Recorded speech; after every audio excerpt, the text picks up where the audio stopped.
तो दोस्तों आज के बाद से हिंदुस्तानी सिनेमा का एक नया चैप्टर लिखा जाएगा। आज के बाद से एक नया अध्याय शुरू हो जाएगा और आज के बाद से लोगों को यह भी पता चल जाएगा कि मॉडर्न जमाने में हिंदुस्तानी सिनेमा में एब्सोल्यूट सिनेमा कैसे बनाया जाता है। और आज के बाद कई जगह आपको यह भी सुनाई देगा कि भाई प्रोपोगेंडा बहुत फैलाया जा रहा है, ये ऐसा है वैसा है। क्यों ऐसा होगा ये बता देता हूं, क्योंकि मैं देख के आ गया हूं धुरंधर 2 यानी धुरंधर द रिवेंज। बेसब्री से इंतजार था लोगों को और मेकर्स को भी इस बात का अंदाजा था, इसलिए उन्होंने एक दिन पहले ही पेड प्रीव्यू रख लिया। रिलीज तो कल होगी, हम पेड प्रीव्यू देख के आए हैं। पेड प्रीव्यू का पहला शो 1.25 घंटे देर से शुरू हुआ, बहुत विवाद हुआ पूरे देश भर में, लेकिन फाइनली 1.25 घंटे बाद जब हमने देखा तो ऐसा लगा कि भाई क्या हो रहा है ये। मैं सीरियसली अब तक उससे बाहर नहीं आ पाया हूं। हमने 5 बजे का शो देखा जो तकरीबन 10:30 पौने 11 बजे जो है खत्म हुआ है और हम वापस आए हैं और अब तक उसके विजुअलाइजेशन से बाहर नहीं आ पाए हैं। आते ही आपके लिए रिव्यू कर रहे हैं क्योंकि ये ऐसा कुछ बना है जिसे देख के आप मेस्मराइज हो जाएंगे, चमत्कृत महसूस करेंगे। बहुत कठिन शब्द है हिंदी का, लेकिन आप ऐसा महसूस करेंगे कि ये क्या चल रहा है। तो जल्दी से बता देता हूं फिल्म की कहानी क्या है। फिल्म की कहानी वहीं से शुरू होती है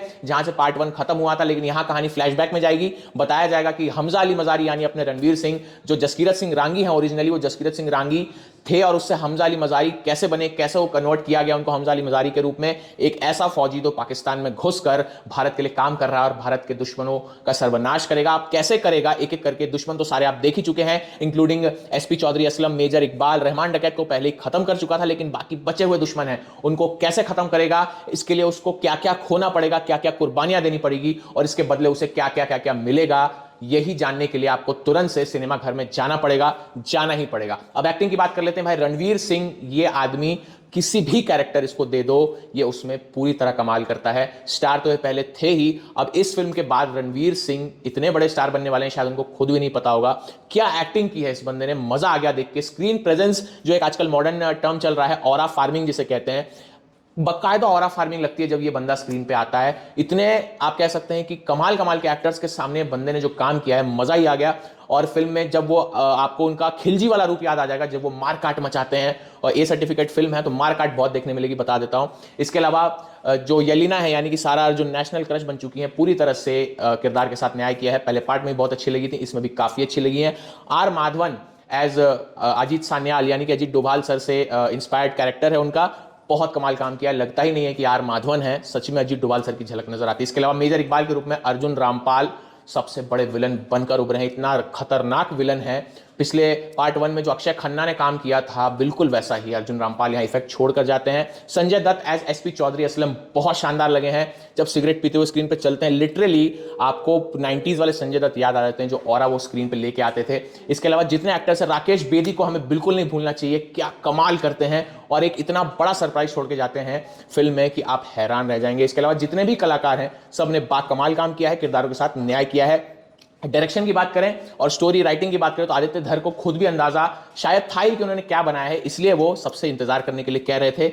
ऐसे फिल्म, ऐतिहासिक फिल्म बना दी आदित्य धर ने कि भाई मजा ही आ जाता है। लोग, मैं देख रहा था सिनेमा हॉल में, लगभग हर सीन उन्होंने ऐसा लिखा है, स्क्रिप्ट ऐसी लिखी है जो आपको कस के रखती है, सीटों से उठ के आपको सीटी बजाने पे, ताली बजाने पे मजबूर कर देगी। लगभग हर सीन में आपके मन में आएगा कि मैं उठ के, गूज़बम्स इतने आएंगे कि लगेगा कि भाई हर सीन में मैं बोलूं भारत माता की जय, भारत माता की जय। आदित्य धर ने सभी कलाकारों से उनका पूरा पोटेंशियल निकलवा के जो काम किया है, मजा ही आ जाता है।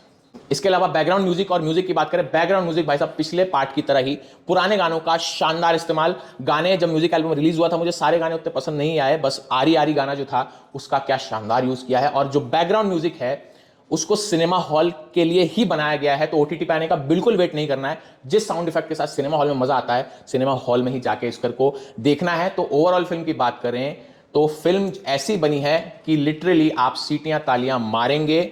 और हाँ, पहले बता दे रहा हूं, कोई पेड रिव्यू नहीं है, मुझे कोई पैसा नहीं दिया गया इस रिव्यू करने के लिए। मैंने एज अ सिनेमा लवर इस फिल्म को देखा है और एक एक फ्रेम से मैं एंटरटेन हुआ हूं और मेरे आसपास जो लोग बैठे थे वो सब भी बिल्कुल एंटरटेन हुए। और ऐसी फिल्में और बननी चाहिए। लेकिन हाँ, कई लोग इसके बाद कहेंगे कि भाई ये तो प्रोपोगेंडा फैलाने वाली फिल्म है, लेकिन ऐसे ऐसे सरप्राइजेस आपको इस फिल्म में मिलने वाले हैं, दिमाग हिला के रख देंगे। आप सोचने पे मजबूर हो जाएंगे कि हिंदुस्तान के खिलाफ पाकिस्तान जैसा देश कैसी कैसी साजिशें करके हिंदुस्तान को बर्बाद करना चाहता है और कौन कौन से दुश्मन थे।